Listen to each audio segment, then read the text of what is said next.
Okay, previous lecture में क्या देखा था हमने, कहाँ तक आए थे प्रीवियस लेक्चर में?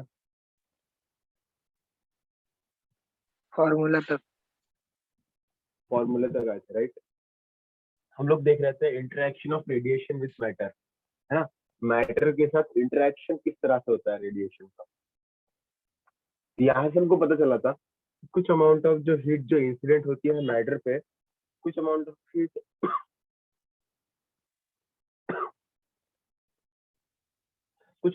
हीट रिफ्लेक्ट होती है, कुछ अमाउंट ऑफ हीट ट्रांसमिट होती है और कुछ अमाउंट ऑफ हीट एब्जॉर्ब होती है, राइट, है ना। ये हमने देखा था। यहाँ हम इसको लिख देते हैं, what is Q I is amount of heat incident.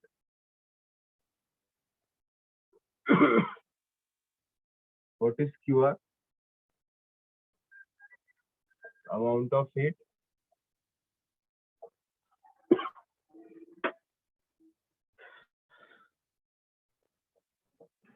reflected. What is QT? Amount of heat transmitted. क्या बचा? What is QA? Amount of heat absorbed. ठीक है, यहाँ से हमको एक एक्सप्रेशन मिला था, याद करो, 1 is equal to A plus R plus T, right. यहाँ से हम एक नई हेडिंग डालेंगे, coefficient of radiation. Coefficient of radiation.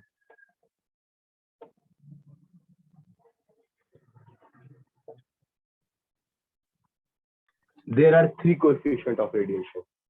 Number, we will call it as ART, है ना। यहाँ पे हमने ये डिस्कस किया था, व्हाट इज ए। ए क्या है बेटा? What is coefficient of absorption. Coefficient of absorption.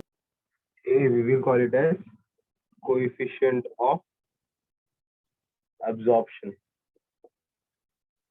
इसका फॉर्मूला क्या था? A is equals to Q incident, Q absorbed upon Q incident, right? अगर मैं आपको बोलूं define the coefficient of absorption, तो क्या आप इसको डिफाइन कर पाओगे? अगर मैं आपको बोलूं define the coefficient of absorption, तो क्या आप इसको डिफाइन कर पाओगे? बताओ, डिफाइन करके बताओ। Amount of heat absorbed divided by amount of heat incident. अच्छा, इसको देखो, ये एक रेशियो है, राइट, ये एक रेशियो है ना। तो हम लोग ऐसा बोल सकते हैं, coefficient of absorption it is the ratio of amount of heat absorb to the amount of heat incident, है ना। Coefficient of absorption it is the ratio of amount of heat absorb to the amount of heat incident. We will call it as it is the ratio of amount of heat absorbed to amount of heat incident, right? आपका से लिखना है amount of heat absorbed, amount of heat incident, ठीक है। ये हमको क्या होता है, क्या सिग्निफाइज करता है ये हमको क्या सिग्निफाइज करता है? अगर मैं बोलता हूँ किसी ऑब्जेक्ट का कोएफिशिएंट ऑफ अब्जॉर्प्टिविटी 1 है, किसी ऑब्जेक्ट का अगर मैंने बोला कोएफिशिएंट ऑफ अब्जॉर्प्टिविटी 1 है, तो इसका मतलब क्या होगा?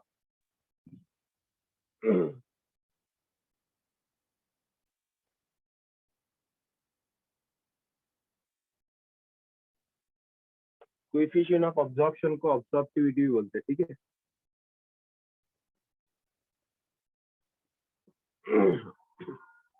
अगर मैंने बोला ए की वैल्यू 1 है, ए की वैल्यू 1 है, इसका मतलब क्या होगा? बताओ जल्दी से।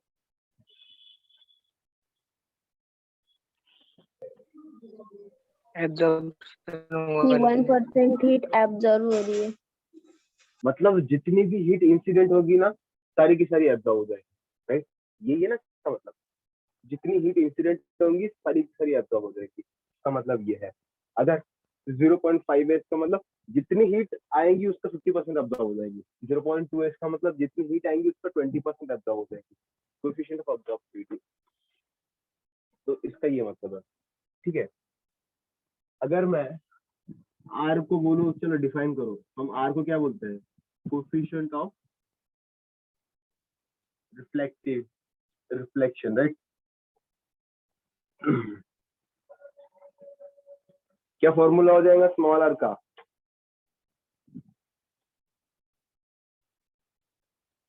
फॉर्मूला क्या QR होगा? by Q. R by QI. Q R upon QR by Q. इसको डिफाइन करने बोलो तो कैसे डिफाइन करेंगे? It is the ratio It is of ratio QR of to the the QR and Q R नहीं बोलना है, it is the ratio of amount of heat reflected to the amount of heat incident. ठीक है, ये Q है मैंने लिखा है, आपने नहीं लिखना है, ये इसे लिखना है यहाँ पे ना, amount of heat absorb, amount of heat incident. It is the ratio of amount of heat reflected to amount of heat incident. अगर R इक्वल्स टू 1 हो जाता है तो इसका मतलब क्या है बताओ? जितनी भी heat रिफ्लेक्ट वो पूरी रिफ्लेक्ट हो रही है। जितनी भी हीट आ रही है सारी की सारी रिफ्लेक्ट कर जाएगी, है ना? जितनी भी हीट आ रही है सारी की सारी रिफ्लेक्ट हो जाती है। मतलब मैं आपको बोलता हूँ 0.2 है R की वैल्यू, इसका मतलब क्या है? 20% heat पूरी reflect की हो रही है। 20% रिफ्लेक्ट हो रही है, राइट? इस तरह से। Third is coefficient of transmission. ठीक है, कोएफिशिएंट ऑफ ट्रांसमिशन, इसको हम लोग T बोलते हैं। अब इसको कैसे कैसे लिखेंगे? QT upon QR।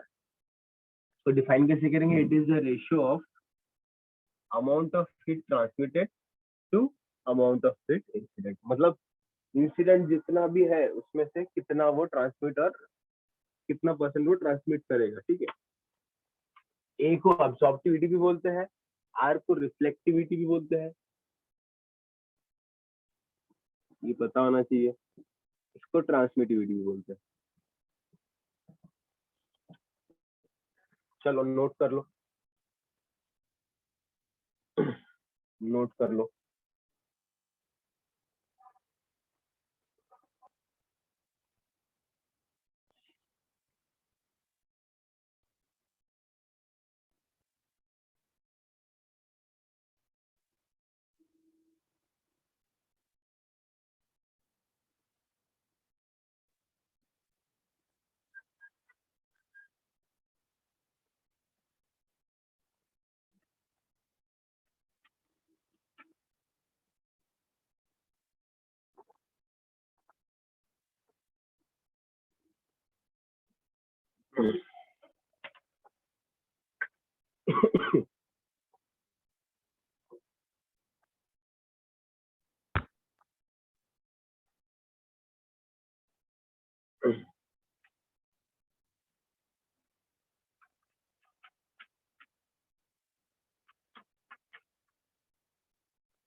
हो गया सर? हो गया सबका? हाँ सर। सर हाँ, वहाँ चलो कोएफिशिएंट ऑफ ट्रांसमिशन में सामने आर क्यू है? ये नहीं, वहाँ पे कोएफिशिएंट ऑफ ट्रांसमिशन के स्टार्टिंग में जहाँ आपने थर्ड के आगे आर लिखा है ना? अरे यहाँ पे टी लिखो। अब ठीक है, गलती से आर लिख दिया, टी लिखो।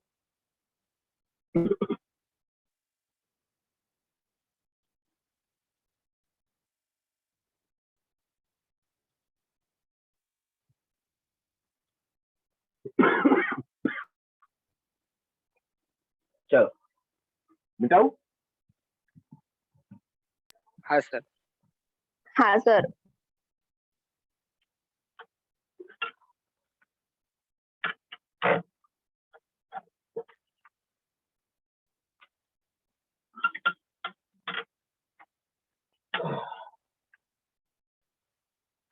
चलो केसेस देखते हैं। देखो केसेस,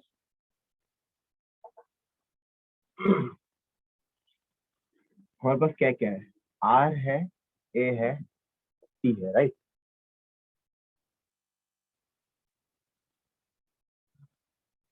देखो हमको पता है R plus A plus T कितना होता है, R One. Plus A plus T कितना होता है, वन होता है, वेरी गुड, 1. वन होता है, ठीक है। ठीक है, मैं क्या करता हूँ, ए जीरो बोल दिया, टी जीरो बोल दिया, बचा कितना, आर वन, ठीक है। मैं आर जीरो बोलता हूँ, टी जीरो बोलता हूँ, बचा कितना, ए वन। मैं आर जीरो बोलता हूँ, ए जीरो बोलता हूँ, बचा क्या, वन। अगर इस तरह की बॉडी है तो हम उसको क्या बोलेंगे, देखो एक इस तरह की बॉडी जिसकी एब्सॉर्प्टिविटी जीरो है, ट्रांसमिटिविटी जीरो है, और जिसकी एब्सॉर्प्टिविटी जीरो, ट्रांसमिटिविटी जीरो, और जितनी इंसिडेंट हीट गिर रही है वो सारी की सारी इंसिडेंट हीट को रिफ्लेक्ट कर जाएगा, उसको हम बोलेंगे गुड रिफ्लेक्टर। क्या बोलेंगे, गुड रिफ्लेक्टर या फिर perfect reflector,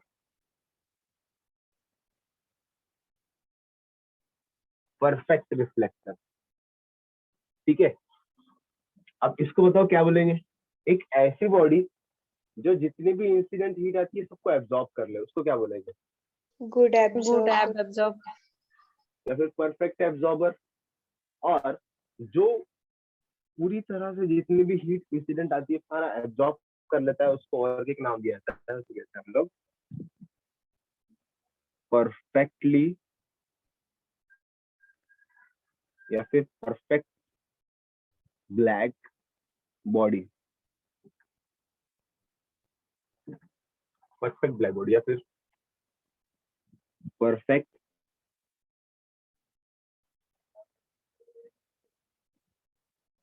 absorber, right, perfectly black body. अब बताओ ऐसी बॉडी जो जितनी भी हीट इंसिडेंट हो रही है उसको ट्रांसमिट कर दे, ठीक है, उस तरह की बॉडी को हम क्या बोलेंगे, perfect transmitter. Transmitter. Perfect transmitter, right. इस तरह की आपको पूछ सकते हैं, ये एमसीक्यू तो बहुत ही मतलब फेमस एमसीक्यू बनते हैं, इसमें से पूछा जाता है कि अगर ये वन हो जाए तो कौन सी तरह की बॉडी आएगी, तो आपको बताते आना चाहिए, ये इंपॉर्टेंट है। ओके, और दो दो कंसिडरेशन देखो देखो, first is athermanous body, second is diathermanous body.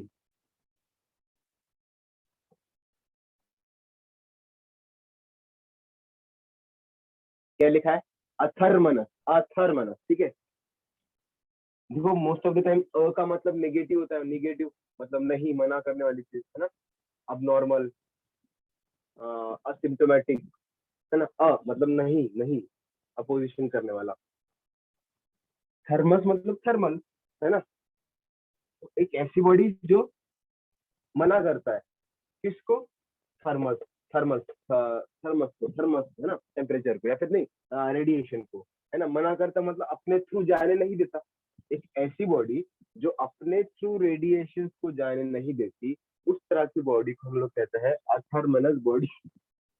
एक ऐसी बॉडी जो अपने थ्रू रेडिएशन को जाने नहीं देती, उस तरह की बॉडी को हम लोग कहते हैं अथर्मनस बॉडी। और अपने थ्रू रेडिएशन पास नहीं होने देना, इसका मतलब उसका ट्रांसमिटिविटी जीरो, इसका मतलब उसका ट्रांसमिटिविटी जीरो। तो ऐसी बॉडी जिसकी ट्रांसमिटिविटी जीरो होती है उसको हम क्या बोलेंगे, अ थर्मलस बॉडी। हाँ, वो कुछ एब्जॉर्ब करेगा, रिफ्लेक्ट करेगा, पर अपने थ्रू हीट पास नहीं होने देगा। ठीक है, अगर टी जीरो हो गया, यहाँ पे अगर टी जीरो पुट करूँ तो I can write R plus A is equal to 1। इस तरह की बॉडी है ना। क्या हम लिखेंगे, a body which does not allow radiation to pass through it. हम लोग इसको ऐसे बोल सकते हैं, it is opaque to radiation, it is opaque to radiation. ठीक है। Second one is diathermanous body. Diathermanous body मतलब एक ऐसी बॉडी जो रेडिएशन को अपने थ्रू पास करने के लिए अलाउ करती है। एक ऐसी बॉडी जो अपने थ्रू रेडिएशन को पास होने के लिए अलाउ करती है। तो इसका मतलब इसका ट्रांसमिटिविटी क्या होगा, नॉट इक्वल टू 0, कुछ ना कुछ वैल्यू आएगी, राइट। जनरल ऑब्जर्वेशन में बहुत सारी चीजें अपने में से रेडिएशन को पास होने के लिए अलाउ करती है। तो बहुत सारे ऑब्जेक्ट हम देख सकते हैं कि डायथर्मलस है। ठीक है, इसको इसे लिखेंगे। चलो लिखना स्टार्ट कर दो। अ body which allows radiation to pass through it called as diathermal body.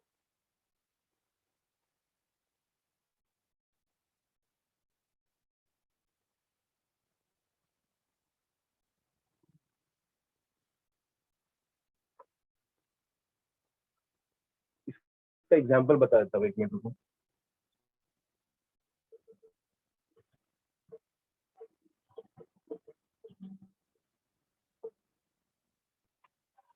Lamp black.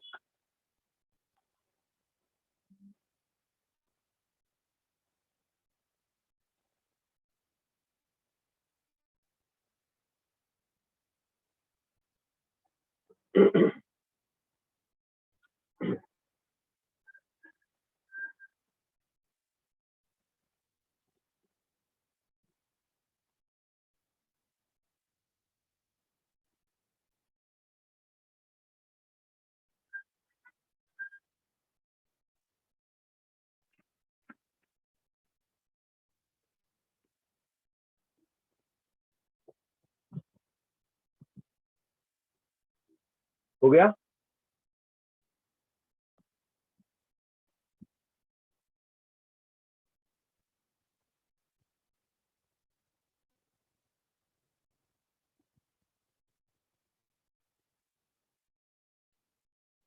हो गया क्या? हाँ हाँ सर। सर। हाँ सर। चलो स्क्रीनशॉट भी ले लो अगर नहीं हुआ होगा तो। ठीक है, अच्छा हो गया सर। अब सुनो।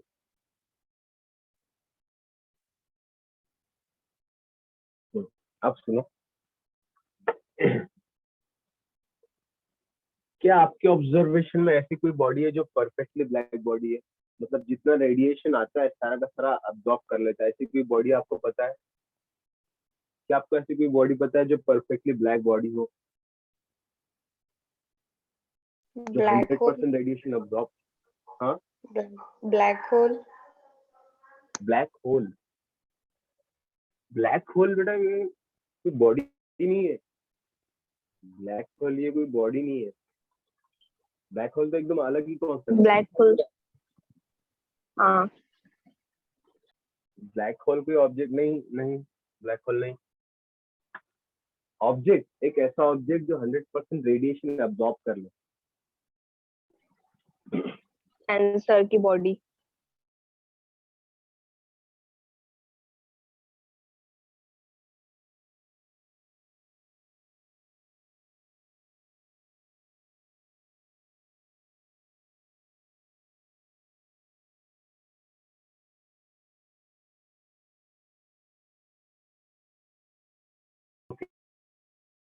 चलो ठीक है, नेचुरली ऑब्जर्व होने वाले ठीक है, ऐसे वाली बॉडी देखना पड़ेगा सर वो ग्रीन मैट नेचुरली। हाँ बोलो। वो लगाते हैं ना समर के टाइम में, वो भी तो एब्जॉर्ब करती है ना। अच्छा अच्छा, ग्रीन मैट। हाँ, पर क्या क्या वो 100% ऑब्जॉर्व करती है? क्या उसको हम परफेक्टली गुड ऑब्जॉर्वर बोल सकते हैं हम लोग उसको? गुड नहीं, ऑब्जर्वर बोल सकते हैं क्या, लेकिन 100% करेंगे? तो देखो वो नेचुरली सिर्फ धूप नहीं ऑब्जॉर्व। लगने देती। Very good. तो धूप नहीं लगने की इसका मतलब उसका काम क्या होना चाहिए यार? रेडिएशन गिर रही है उसके थ्रू नहीं जाना चाहिए, है ना? थ्रू नहीं जाना चाहिए। तो वन ऑफ द वो थर्मलस का काम करेंगे। Sir solar plate. Solar plate.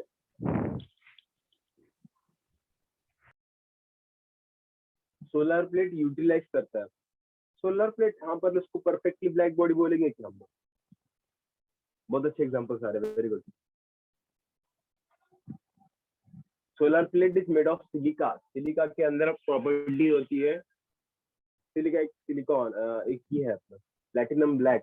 ये किसने दिया एग्जांपल प्लैटिनम ब्लैक का? आप में से किसी ने मैसेज किया है प्लैटिनम ब्लैक? ठीक है, तो चलो।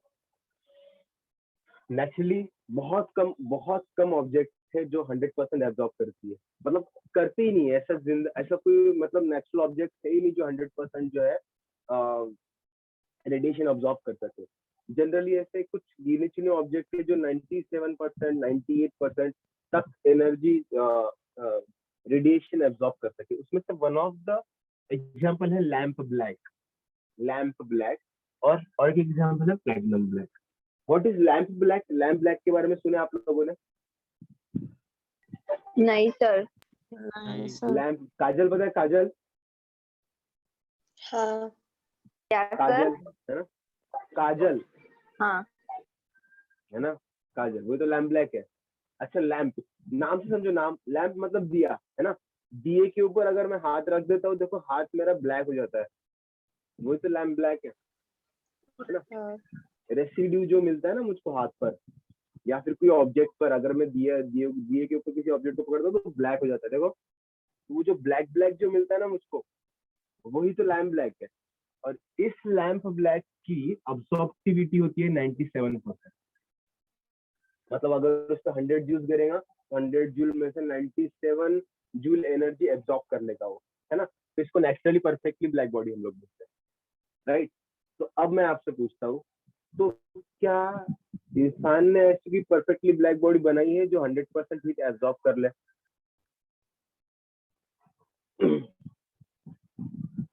क्या आपको पता है कि ह्यूमन ने ऐसी कोई बॉडी बनाई है जिससे जो 100% रेडिएशन एब्जॉर्ब कर ले? और इसका आंसर है हमारा नेक्स्ट टॉपिक। लिखो, Ferry's black body. Ferry's black body. क्या? Ferry Ferry therapy black body. Therapy नहीं रहे। Ferry's black black body. आपका बोलना नहीं समझ रहा सर आता। अच्छा,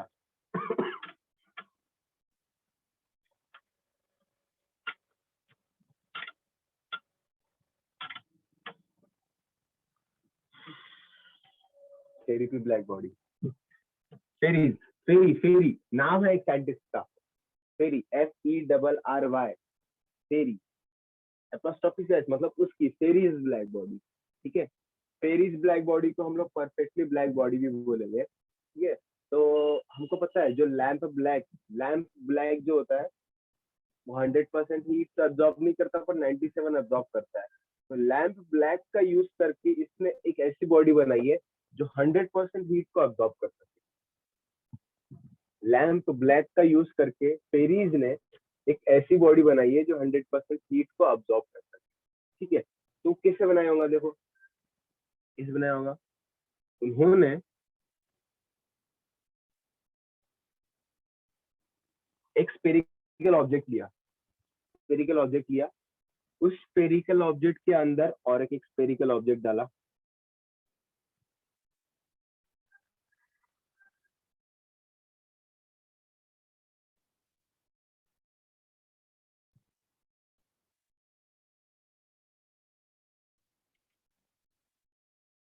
ठीक है। अच्छा, अब क्या किया, ये है स्फेरिकल ऑब्जेक्ट, मतलब ये एक बॉल है, बॉल के अंदर और एक बॉल डाल दिया, मतलब दो बॉल हो गया, राइट। अब क्या किया, उसके अंदर एक होल किया इस तरह से, ये हो गया होल, ये हो गया होल। और होल करने के बाद इनर सरफेस है ना जो बॉल, इनर सरफेस बॉल को, तो फिर इनर सरफेस स्फेरिकल को उन्होंने लैंप ब्लैक का कोटिंग लगा दिया, मतलब काजल का कोटिंग लगा दिया।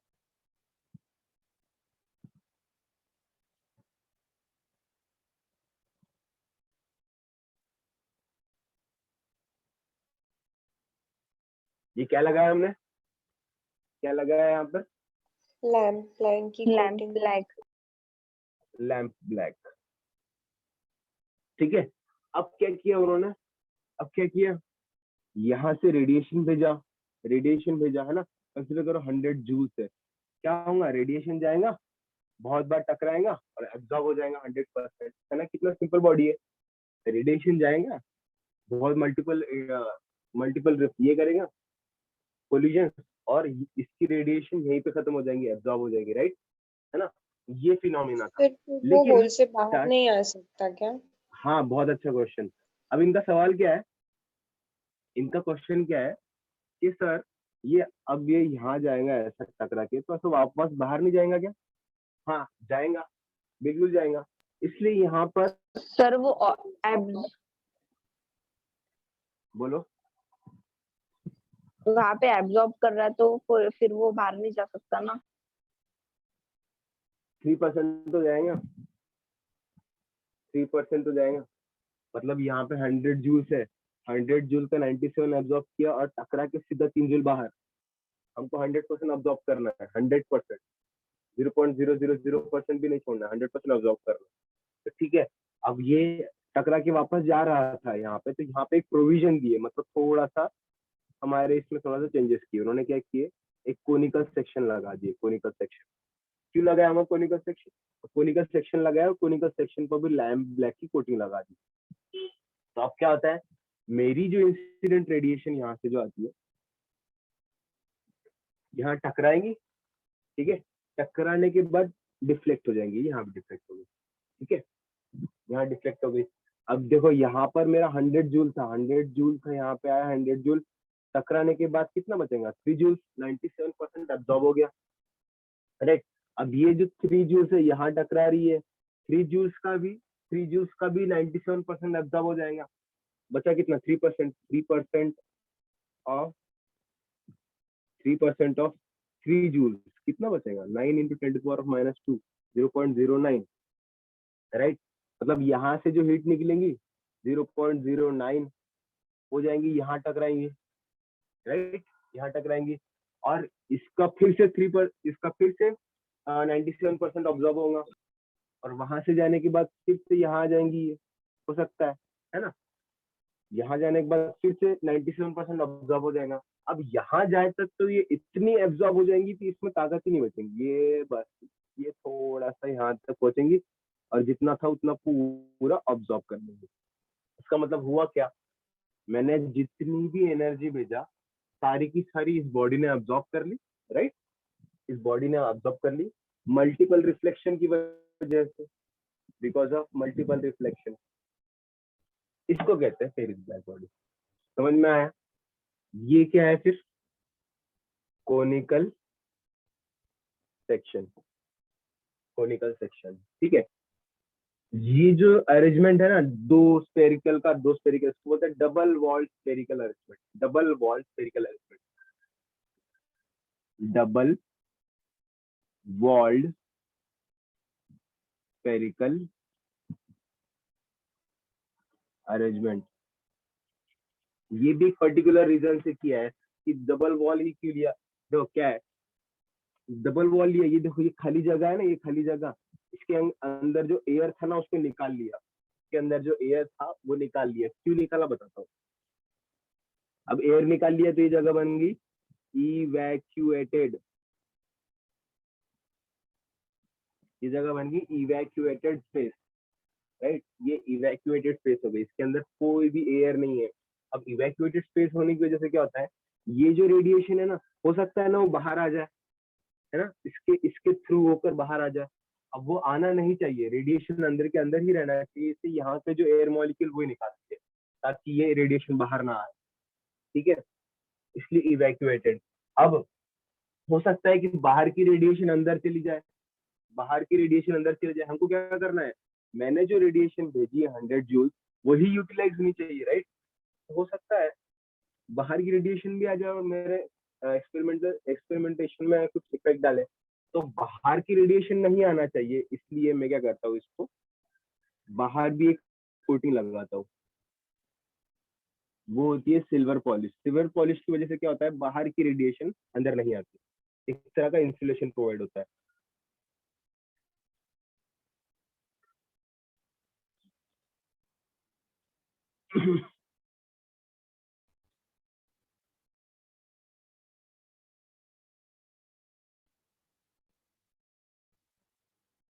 ठीक है, ये हमने लगा लिया सिल्वर पॉलिश, बस यही है। क्या होता है देखो, ये जो एंट्रेंस है ना, एंट्रेंस उसे कहते हैं अपर्चर, अपर्चर, ठीक है। फिर ही क्वेश्चन आता है फिर इस ब्लैक बॉडी का। अब होता क्या है देखो, अपर्चर से 100 जूल जितनी समझो, कंसीडर करो 100 जूल जितनी एनर्जी आती है वो कोनिकल सेक्शन पर जाकर रिफ्लेक्ट होती है, ठीक है। अब जब कोनिकल सेक्शन पर टच करेंगी तो 97 तो परसेंट यहीं पे एब्जॉर्ब हो चुका है, उसके बाद रिफ्लेक्ट होगा, किसी और सरफेस पे जाकर टकराएंगी, वहां से उसका और 97% एब्जॉर्ब होगा, वहां से रिफ्लेक्ट होंगी, किसी और सरफेस पे जाकर टकराएंगी, वहां से फिर से 97% एब्जॉर्ब होगा। वैसे होते होते मल्टीपल रिफ्लेक्शन में ही सारी जितनी भी हीट थी एब्जॉर्ब हो जाएगी, ठीक है। हमारी हीट बाहर नहीं जाना चाहिए, इसलिए हमने डबल वॉल सिलेंडर यूज करके जो अंदर की जो स्पेस है उसको इवैक्यूएटेड कर दिया। इवैक्यूएटेड करने की रीजन ये है कि अंदर की जो एनर्जी बाहर नहीं जाना चाहिए और बाहर की एनर्जी भी अंदर नहीं आनी चाहिए, उसके लिए हमने क्या यूज किया है, सिल्वर पॉलिश, ठीक है। आपको ये समझ में आया? सर फिर वहां पे सिल्वरी पॉलिश मतलब क्यों यूज किए, वहां पे वो लैम्प ब्लैक क्यों नहीं यूज किए? अरे बेटा, सिल्वर पॉलिश इसलिए किया कि बाहर की हीट एज एन इंसुलेटर, हमको बाहर क्या लगाना है, इंसुलेटर लगाना है, इंसुलेटर, ताकि बाहर की हीट अंदर नहीं जानी चाहिए, नहीं जानी चाहिए बाहर की हीट। हमारा जो भी है कंसर्न ये हीट से है ना, इसके अलावा ये बाहर नहीं जाने को ना, तो बाहर की अंदर नहीं आने को ना, तो हमने इंसुलेशन लगा दिया। सिल्वर पॉलिश सबसे बेस्ट इंसुलेशन है हीट रेडिएशन का, है ना। हमने इंसुलेशन लगा दिया तो बाहर की हीट तो अंदर आएंगी नहीं ना, सिल्वर पॉलिश लगाऊंगा। अगर मैंने लैंप ब्लैक लगा दिया बाहर तो 100% तो अब्जॉर्ब कर लेगा और एक्स्ट्रा हीट। समझ में आया? हाँ सर। है ना, ये इंसुलेटर का काम करेगा।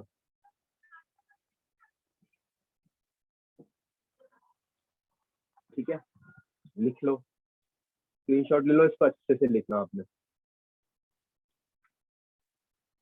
यहाँ पे बस एक पॉइंट, इफेक्टिव हो गया एरिया क्या सर। होगा हाँ रुक जाओ, इफेक्टिव एरिया क्या होगा, what is the effective area, aperture,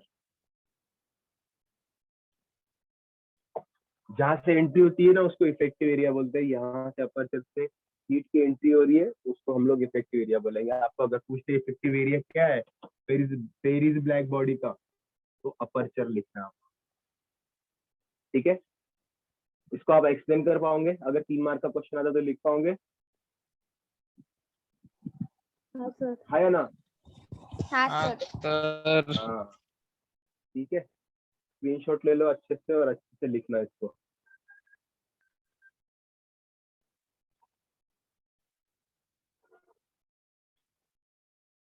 okay okay, चलो फिर आज के लिए इतना काफी है, कल मिलते हैं हम लोग, चलो बाय। Bye sir. बाय।